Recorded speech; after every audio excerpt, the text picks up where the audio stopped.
নমস্কার, আমি Kalchini government আইটিআইয়ের second ইয়ারের ছাত্র। আমার নাম শিবা দত্ত। আমি আজকে ক্ল্যাপিং সুইচ সার্কিট বানিয়েছি। আমাদের এই ক্ল্যাপিং সুইচ সার্কিটটাকে আমরা একটি ল্যাম্পের আকার দিয়েছি, যেটি একটি ল্যাম্পের মতো দেখতে হয়েছে। আমাদের এই প্রজেক্টটিতে আমরা ইউজ করেছি ট্রানজিস্টার, ক্যাপাসিটার্স, মাইক এবং নানান আলাদা আলাদা কম্পোনেন্টস। আমরা এখন প্রজেক্টটিতে এসি সাপ্লাই দেবো এই প্লাগের মাধ্যমে।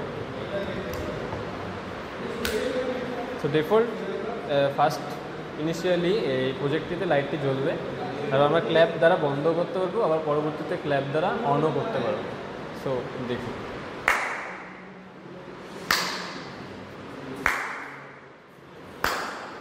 সো এই হচ্ছে আমাদের project. Thank you, that's all.